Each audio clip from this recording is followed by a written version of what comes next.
महाभागवत भगवत प्रेमी रसिक संतों ने अपना संपूर्ण अंतःकरण श्यामा श्याम के चरणों में समर्पित कर दिया है।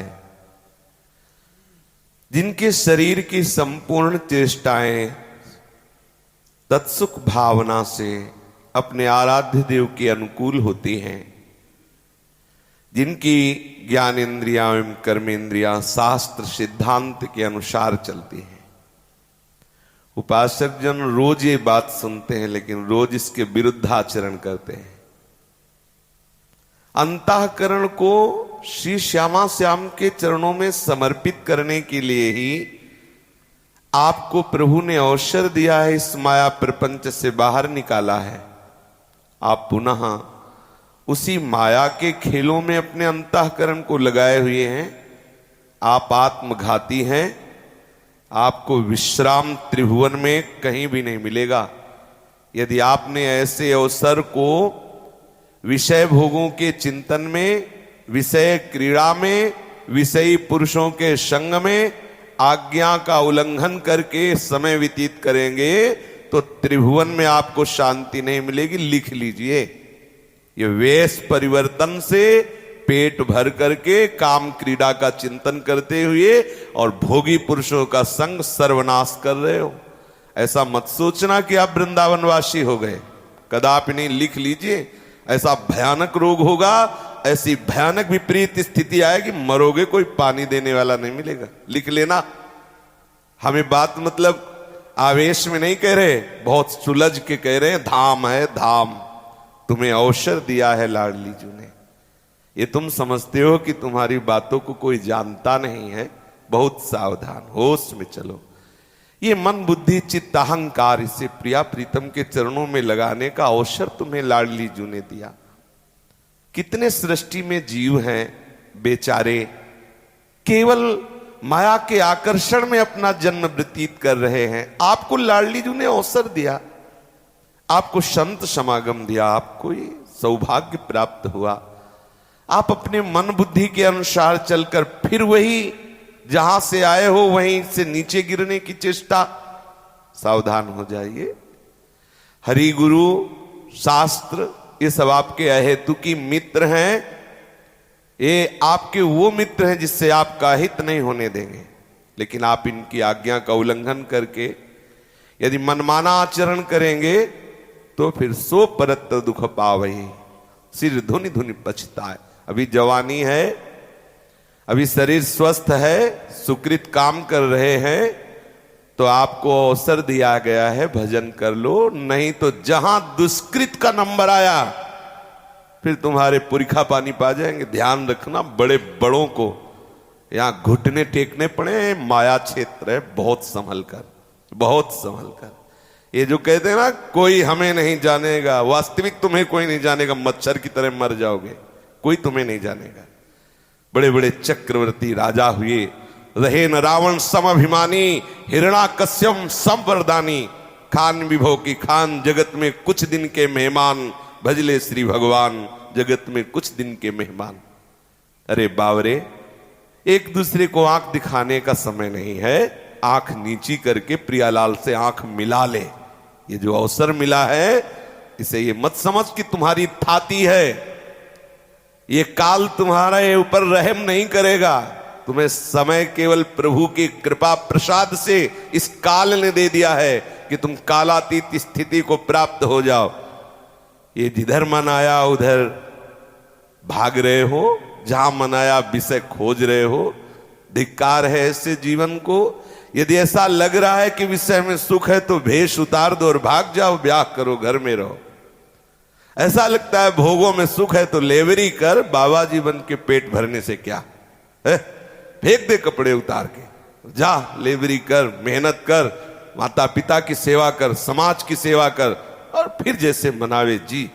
अगर बाबा जी का वेश धारण किया, भगवत मार्ग में चला तो आग का मार्ग है। आग का हर समय जलते हुए सच्चिदानंद प्रभु की तरफ बढ़, तो आगे स्वागत के लिए प्रभु खड़े हैं।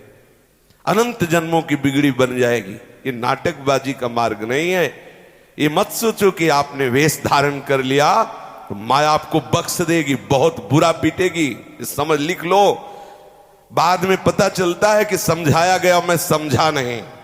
हमारे हरि ही गुरु रूप से बोलते हैं, प्रतिपल वो संभाल करते हैं। सावधान हो जाओ और अपनी चेष्टाओं को संयमित करके एक एक क्षण प्रियालाल के चरणों में लगाओ, बहुत बढ़िया अवसर है। नहीं ऐसा फंसोगे कि कोई तुम्हें देखने वाला नहीं मिलेगा। जीवन में ऐसा भी समय आता है कि पानी रखा है, प्यास लगी है, लेकिन हिम्मत नहीं कि उठा के पी सके।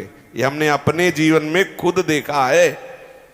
पानी रखा है, प्यास लगी है, लेकिन उठा के पीने की हिम्मत नहीं है, शरीर में सामर्थ्य नहीं है। ऐसा भी समय आता है। आज तुम्हारा शरीर स्वस्थ है, तुम जवान हो, तो संयमित जीवन व्यतीत करो। किसी के ऐसे काम में आ जाओ, बीमार है, कोई वृद्ध है, कोई जीव ऐसा तड़प रहा है, ये जवानी वहां लगाओ। खूब तप में जीवन, इंद्रियों को पवित्र करो। थोड़ा आहार किया, खूब भजन साधन में लगे। इसलिए मिला है मनुष्य जीवन। ये पशुओं की तरह जिधर मुंह उठाया उधर चल दिया, जो मनाया सो खा लिया, जो मनाया देख, ये जीवन वैष्णव का नहीं, ये उपासक का जीवन नहीं। थोड़ा सावधान हो जाइए, पक्का समझ लीजिए, बहुत बढ़िया अवसर है, नहीं फिर अवसर नहीं मिलता। सच्ची मानिए, ये जब कर्म का हिसाब सामने आता है, छाती घबराती है, कोई सहयोगी नजर नहीं आता। ये सब देखा है, इसी जीवन में देखा है, इसी जीवन में देखा है। एक अल्ट्रासाउंड में उस समय 250 रुपए लगते थे। जिस 250 रुपए के लिए सामने खड़े, ऐसे हम खड़े थे कि जैसे कोई मुजरिम खड़ा हो, और देने वाला ऐसे प्रश्न कर रहा था कि दृष्टि उठाकर उसकी तरफ देखते थे कि ये समय, प्रमाण दीजिए कि आपका अल्ट्रासाउंड की जरूरत है, आप डॉक्टर से लिखवा के लाइए।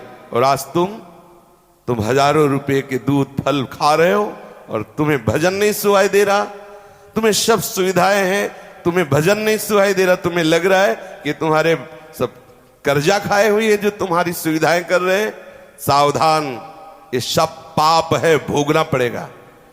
यदि शरणागत प्रभु का भजन नहीं करता और केवल प्रभु को एक अवलंबन दिखा करके भोग विलासता की सामग्रियों को भोगता है तो अपराध है, उसे दंड मिलेगा। अगर भजन मार्ग में चलते हो, भगवत प्रसाद मानकर जीवन यात्रा को पूर्ण करते हो, तो वो आपको भजन को बढ़ाएगा। ये सुलझने का विषय, बहुत सुलझने का विषय। रोज सत्संग सुनते हैं, इधर सत्संग होता है थोड़ी देर के लिए कि डांट ना पड़े, बैठे सत्संग में साधु बने, और इसके बाद जहां सत्संग खत्म हुआ तो जंगली घोड़े की तरह जिधर मना उधर भागे। ना देखना है कि हमारा सिद्धांत क्या है, हमारे गुरु का सिद्धांत क्या है, हमारे आचार्य का सिद्धांत क्या है, हमारी वृत्ति कहां लगनी चाहिए। एकांत बैठकर भजन में मन ना, तो कौन तुम्हें संभालेगा? आप खुद अपने जिम्मेदार हो, आपको खुद दुर्गति भोगनी पड़ेगी। देख लेना, पक्का देख लेना। ये जो कहते हैं हंसी मजाक नहीं हो, अभी आपकी यौवन अवस्था इसलिए लगता है बाबा जी बोलता रहता है। जब स्थिति आती है और हृदय में घबराहट पैदा होती है, आसपास से दुष्कृतों का परिणाम एकत्रित होता है, तो ना मर सकते हैं और ना जी सकते हैं। वो स्थिति देखिए, हम देखिए कि लगता है इससे अच्छा प्राण निकल जाए, पर प्राण निकल नहीं रहे और ऐसी भयानक परिस्थिति आ जाती, केवल घबराहट, केवल घबराहट। उस समय यदि भगवत आश्रित ना हो तो सोचो कितनी बड़ी दुर्गति है उस समय। और यही नहीं, शरीर छूटने के बाद नरक में और भी ज्यादा भोगनी पड़ती है। आप लोग खेल तमाशा समझ रहे कि संत और शास्त्र महात्मा ऐसे चिल्ला चिल्ला कर सावधान भजन करो भजन करो, ऐसे बावरे थोड़ी है। ऐसे मत चलो, ऐसा कोई कर्म ना बन जाए जो तुम्हें परमार्थ से भ्रष्ट कर दे। अनंत जन्मों की जब सुकृत वृत्तियां एकत्रित हुई, लाडली लाल कृपाल हुए तो मुझे मार्ग दे दिया। अब उनकी अवहेलना मत करो, तुम कुछ नहीं हो।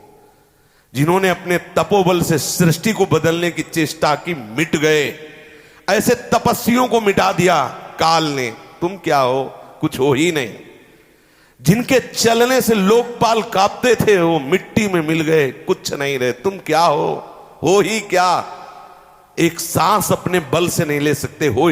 जिन्होंने जिधर चाहा उधर सृष्टि के परिवर्तन की चेष्टा की, ऐसा बल था, उनके कहीं पते निशान नहीं है।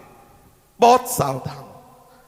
यह अहंकार तुम्हारी दुर्गति को बिल्कुल बिल्कुल नजदीक ला चुका है। अगर दैन्य होकर प्रभु को पुकारोगे नहीं तो ये तुम्हें फिर ऐसी जगह फंसा देगा जहां बार बार जन्म मरण का क्लेश, घोर अशांति।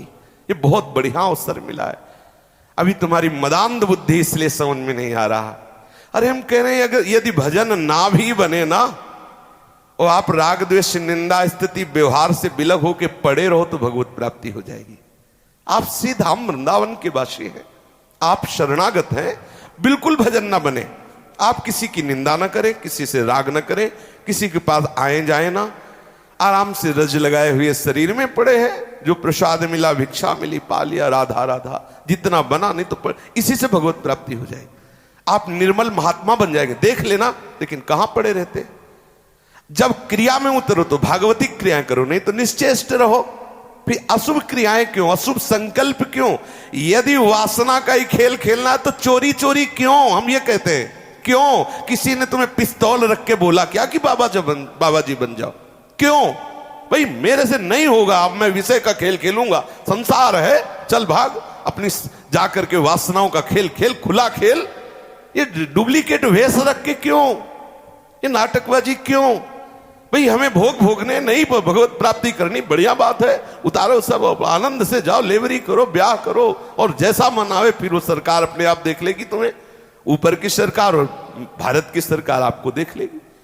लेकिन आप इस वेश की आड़ में यदि ये सब गंदी बातों की चेष्टा, गंदी बातों का चिंतन, गंदी बातों की क्रियाएं, और आप सोचो कि कोई जान नहीं रहा, हमारा जीवन आनंद में कट जाएगा, बड़ी मौज मस्ती है, ऐसी जगह घिरोगे जहां पानी देने वाला नहीं होगा। देख लेना, ये लिख लो बातें। ये हम हृदय की पुकार कर रहे हैं आपसे, आपके मंगल के लिए आपसे हाथ जोड़ के प्रार्थना कर रहे हैं कि सावधान हो जाओ। बहुत बढ़िया अवसर है, यदि इस अवसर को खो दिया ना तो आगे अवसर मिलने वाला नहीं। रोज का रोज कलिकाल इतना बढ़ता चला जा रहा है, उसका प्रभाव पूछो मत। जहां हमने देखा ब्राह्मणों की बस्तियों में बैठ करके रामायण के पाठ होते थे, वहां शराब पी के ताश हो रहे हैं। जब उधर के लोग मिलते हैं, और जहां केवल ब्राह्मणों की बस्ती ही, केवल ब्राह्मण लोगों के घर, उच्च कोटि के ब्राह्मण, जहां संतों को भगवान की तरह माना जाता था। आज के 30 वर्ष पहले की बात, जहां हर एक मोहल्ले में देखो तो दीपक टिमटिमा रहा है और वहां रामायण का पाठ हो रहा है। 10, 20, 50 लोग बैठे रामायण सुन रहे, कहीं भागवत हिंदी से सुधा सागर गा रहे, लोग बैठे सुन रहे, कहीं श्री कृष्ण गोविंद हरे मुरारे का कीर्तन। ये देखा है हमने, ये देखा है। वहीं के लोग आज आके बताते हैं कि कोई ऐसा ब्राह्मण का घर नहीं जो शराब न पीता हो, कोई ऐसे लोग नहीं जो शाम के बैठ करके ताश न खेलते। बदल गया क्षेत्र। अब बोलो, अभी 30 वर्ष में ये हुआ है, आगे 4,32,000 वर्ष का कलयुग है, अभी 5,000 कुछ वर्ष हुए हैं। अभी आगे क्या क्या समझते हैं आप कि आपका अगला जन्म होगा? तो पीछे जो महात्मा जन निकल गए, जब मोबाइल की सृष्टि नहीं हुई थी, तब उनका जीवन कैसा, आज हमारी और आज आगे हमारी आने वाली पीढ़ी, फिर उसके आगे आने वाली पीढ़ी, देखना क्या होगा। इसलिए सावधान हो जाइए। आपको बहुत बढ़िया अवसर मिला है। रोज राग रंग के प्रवचन होते हैं, हारमोनियम ढोलक तबला बजती, थोड़ी देर इधर उधर हिला लिया, जय हो जय हो, कमर हिलाई, वाह बढ़िया प्रवचन, चल दिए। आचरण वही, चिंतन वही, चेष्टाएं वही। ये क्या सत्संग हुआ? ये क्या हुआ? वही दृष्टि, वही दृष्टि। मतलब स्त्री पुरुष का मिलन मतलब काम। कोई 4 पुरुष बैठे हुए बात कर मतलब काम चेष्टा। कैसा मलिन चिंतन, कैसी मलिन दृष्टि, कैसा व्यवहार बदलता चला जा रहा है। बिल्कुल बहुत आप समझ लीजिए, हम कह नहीं पा रहे, आगे ऐसा समय आएगा कि आप खुद भजन नहीं कर पाएंगे। ऐसा समय आएगा। आज जो आपको समय मिला है, आपको सहयोग मिला है, आप अपने जीवन को भगवत में बना लीजिए। आज के 40 वर्ष पहले जो वृंदावन का स्वरूप प्रगट में था, आज नहीं दिखाई दे रहा है। वृंदावन तो चिदानंद में है। चंद्र मिटे दिन कर मिटे, मिटे त्रिगुण विस्तार, दृढ़ व्रत श्री हरिवंश को मिटे न नित्य विहार। लेकिन जो प्रगट में, जिधर देखो वीतराग परमहंस श्री जी के अनुराग में डूबे हुए, रजरानी लगाए हुए उन्मत्त जा रहे, जिनके दर्शन से वैराग्य प्रकट हो जाए। आज हमारी दशा क्या है? देखने से रजोगुण पैदा हो जाए। हम बदल रहे हैं, हमारी धारणाएं बदल रही, हमारे विचार बदल रहे, हमारी चाहत बदल रही, हमारी आवश्यकताएं बदल रही। जो बिल्कुल भजन विरोधी वृत्तियां हैं वो हमारी आवश्यकताएं हो रही। युग धर्म, लोगों का जो वातावरण का प्रभाव, वो हमें भजन नहीं करने देगा। देख लेना, क्योंकि हम पानी कहां पिएंगे, हम भोजन कहां पाएंगे, हम वस्त्र कहां पहनेंगे, इन्हीं के तो पहनेंगे, समाज के ही तो पहनेंगे। बोलो, हम जिनके यहां भिक्षा लेने जाते हैं वो शराब पी के दरवाजे में बैठे होते हैं, प्याज लहसुन और मांस आदि जो भक्षण करते हैं, अगर हम उनकी भिक्षा लेंगे तो हम क्या करेंगे? दुराचार प्रवृत्तियों का चिंतन अपने आप प्रारंभ हो जाएगा। हमारे द्वारा चेष्टाएं दुराचार की होने लगेंगी, क्योंकि आहार हमको वैसा मिल रहा है। धीरे धीरे धीरे धीरे क्या, जब धर्म नहीं, भगवान नाम नहीं, वो जब धन कमाएंगे अशुद्ध आचरण से मुझे देंगे तो मेरे आचरण क्या होंगे, मेरा चिंतन क्या होगा? कितना बचोगे, कहां तक बचोगे? अगर वायु गर्म चल रही तो लगेगी शरीर में गर्म वायु। काम बना लो। कलयुग की एक विशेष महिमा है कि जो 10,000 वर्ष साधना करने से नहीं प्राप्त होता, वो कम समय में प्राप्त हो जाता है। कलयुग की एक विशेष कृपा है, जो भगवान नाम चिंतन करके परम पद में बहुत शीघ्र आरूढ़ होते हैं। उसी परम पद को हजारों वर्ष कठोर तपस्या करने पर भी योगियों ने प्राप्त नहीं किया। यह कलयुग की विशेष महिमा है। हम सावधान रहें। हम बार बार हृदय की बात कहते हैं, सावधान हो जाइए। ये प्रमाद किसी का कुछ नहीं बिगाड़ सकता, आप अपना बिगाड़ लेंगे। इस सृष्टि में भगवान ने ऐसी रचना रची है कि अगर आप एक थप्पड़ मारने की सामर्थ्य रखते तो उसी जगह आपको 5 थप्पड़ मारने वाले को भेज देंगे। अगर आप करोड़ों रुपया के स्वामी हैं तो ऐसे भी लोग आपके समीप भेज दिए जाएंगे जो आपको खरीद लें। यह सृष्टि है, यह सृष्टि है। यहां ऐसे अगर रावण चलता है तो हिलती थी भूमि, तो शास्त्राव अर्जुन जो कार्तिवीर कहा गया, ऐसे पकड़ लिया था, ऐसे जैसे कोई किसी पक्षी को पकड़ लिया, ऐसे। मतलब सृष्टि है। उसी शास्त्राव अर्जुन को ऐसे काट के फेंक दिया जैसे केला काट के फेंक दिया जाए भगवान परशुराम जी ने। वही भगवान परशुराम जी राम जी को देख करके जय जय करके सर झुकाकर एकदम अपने को शक्तिहीन महसूस करके, ये सृष्टि है। यहां एक से एक है। इसीलिए प्रभु अनंत, प्रभु की सृष्टि अनंत है। अनंत महिमा, अनंत माया, अनंत। सावधान हो जाओ, अपने जीवन को प्रभुमय बना लो। सच्ची मानिए, ये जितना कर्तव्य धर्म कर्म है सब माया का नाटक है। एक ही कर्तव्य है, कोई श्वास खाली ना जाए, प्रभु के चिंतन के बिना ना जाए। यहां हम पिंड छुड़ाते हैं, बस गुरु की नजर में हम सही रहें थोड़ी देर के लिए, इसके बाद हम मनमानी। आज गुरु की नजर क्या, स्थूल दृष्टि है क्या, कि आपकी स्थूल दृष्टि में आप सामने सलूट मार दिया बस हो गया, पीछे वो तुम्हें देख नहीं रहे। अरे सीसी कैमरा तुम्हारी खोपड़ी में ही लगा है, तो तुम चिंतन कर रहे हो वो सीधे पहुंच रहा है। सावधान होकर अपने हृदय को श्री वृंदावन धाम की कृपा से लाडली लाल के प्रेम रंग में रंग दो।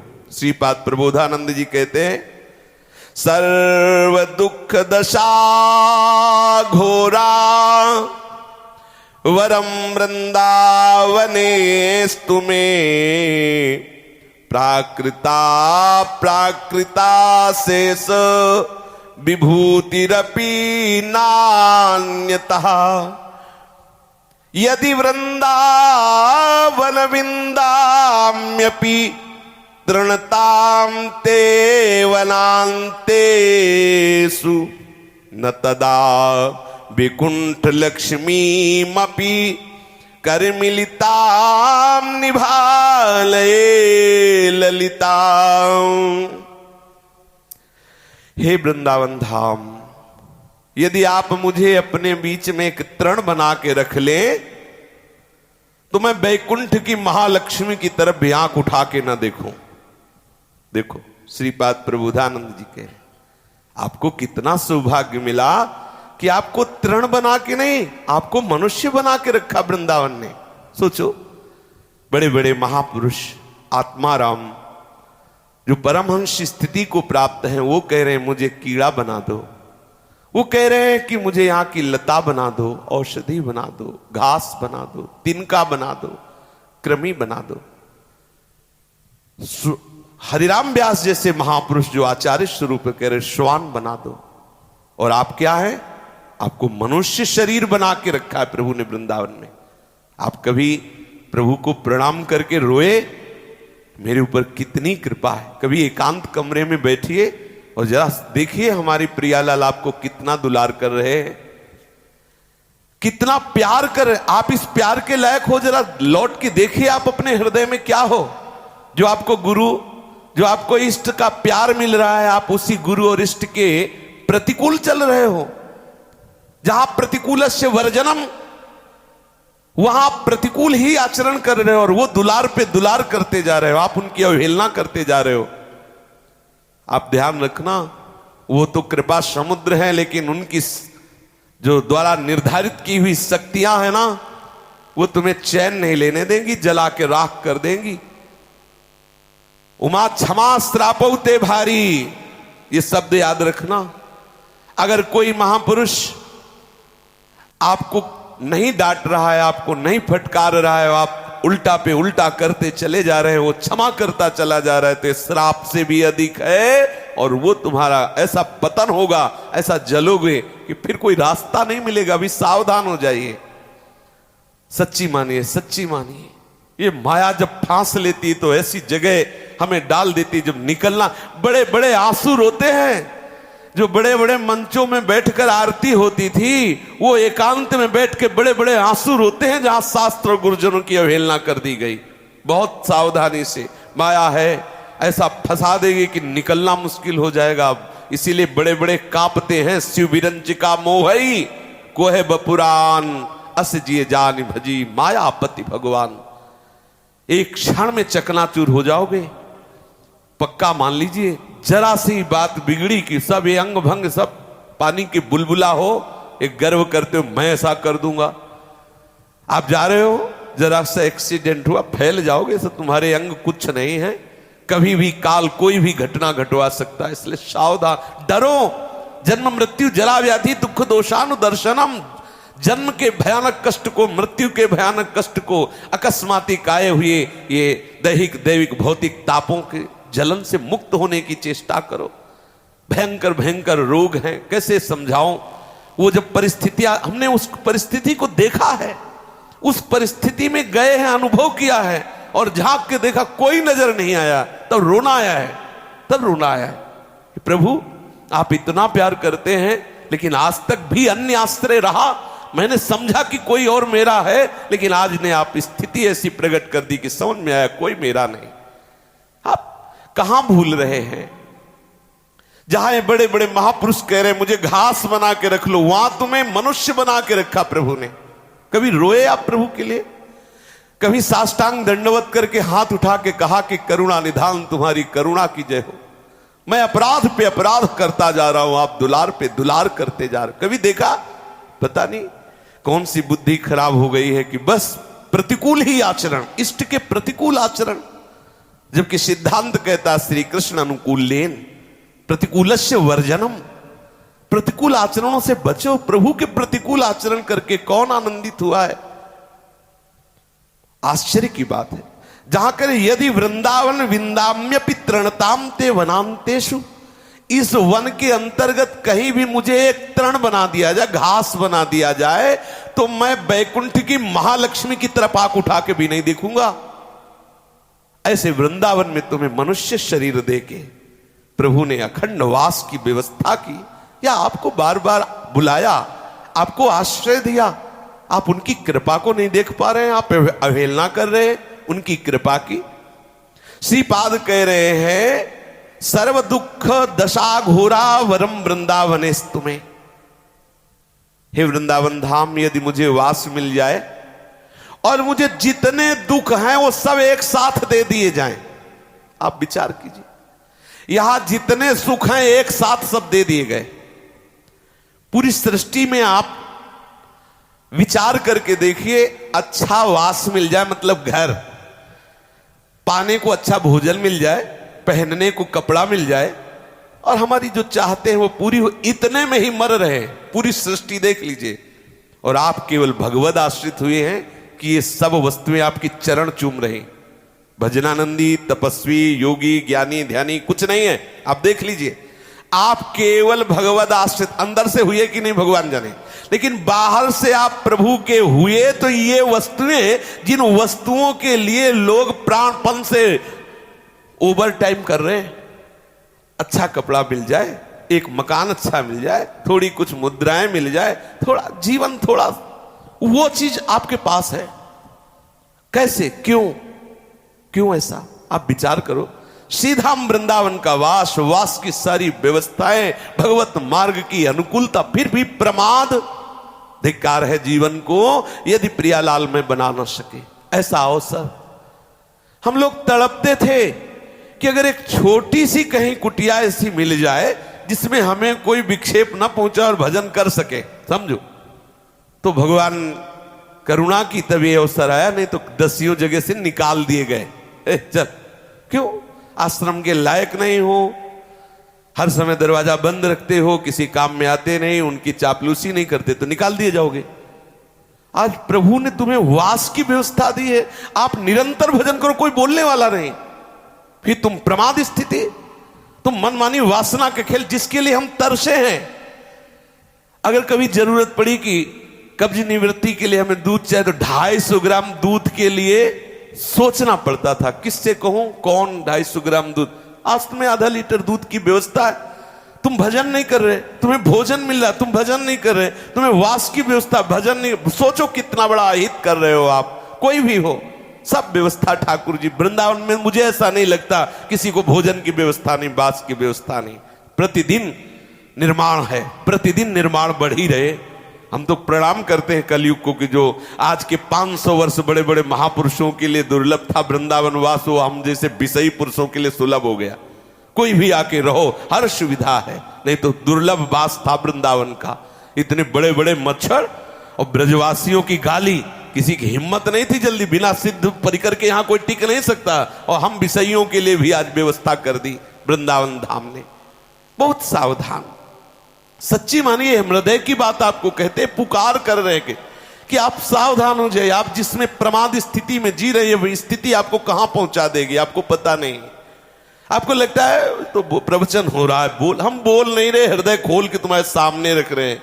ये जो तुम देख रहे हो ना, ये सब माया की चकाचौंध है, बिजली की तरह चमकी और चली गई। सच्चा उपासक वही कि उस चमक में प्रियालाल की चमक देख ले, नहीं तो गई आंखें। ये चकाचौंध अंधा कर देगी, मदांध करके विषयों में फंसा देगी। लेकिन जो हरि का जमूरा है, उसको ये सब जादू के तमाशे मोहित नहीं कर सकते। जो हरि का शरणागत है, जैसे जमूरे के ऊपर जादूगर का तमाशा काम नहीं करता, ऐसे शरणागत के ऊपर हरि के ये जितने माया जाल है सब काम नहीं करते।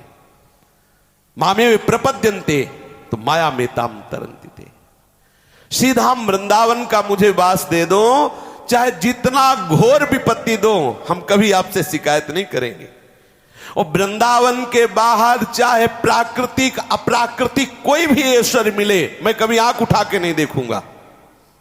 जरा विचार कीजिए, किस वृंदावन धाम में आपको कैसे वास दिया श्री जी ने, जहां श्रीपाद कह रहे कि अगर तिनका भी बना दो तो वैकुंठ की महालक्ष्मी की तरफ भी आंख ना उठाऊं। अगर वृंदावन वास दे दो तो घोर दुख में भी मैं दूसरी बात आपसे नहीं कहूंगा कि मेरा दुख हटा दो। प्राकृतिक अप्राकृतिक जितना भी ऐश्वर्य है, अगर वो वृंदावन छोड़ के मिलता है तो मैं उस ऐश्वर्य के लिए कदम नहीं बढ़ाऊंगा और वृंदावन में घोर विपत्ति सहूंगा। कुरुवत्यपि महारौद्र मुपद्रवमनुक्षणम भक्तिर्वृंदाटवी सत्वे तत्वेक्षातः सदास्तु में। यदि वृंदावन वास मुझे मिल जाए और सब वृंदावनवासी रोज मुझे गाली दे, मारे, पीटे, उपद्रव करे, तो भी मैं मन से सबको प्रणाम ही करूंगा। सबको यही देखूंगा कि मेरे प्रियाजू की कृपा पात्र जन हैं, ये कोई ऐसी लीला कर रहे हैं जिससे मैं पवित्र हो रहा हूं, बहुत अपराधी रहा हूं। ये सब ब्रजवासी जन, ये सब प्रियाजू के निज जन, ये घोर उपद्रव करके हमें पवित्र कर रहे हैं, प्रियालाल के योग्य बना रहे हैं। क्योंकि उनके महल में जो कुछ भी हो रहा है उनकी राजी से हो रहा है। मुझे महल का वास मिला और मेरे साथ बड़ा उपद्रव हो रहा है तो ये राजी से हो रहा है। प्रियालाल राजी है ना, हम भी राजी हैं, करवा उपद्रव। हमारी पवित्रता के लिए, हमारे मंगल के लिए आप सब कुछ करा रहे, ऐसा मान करके मैं सदा भक्ति भाव करूंगा समस्त ब्रजवासियों पर, कभी उन पर कटु व्यवहार, कभी उन पर द्वेष बुद्धि नहीं करूंगा।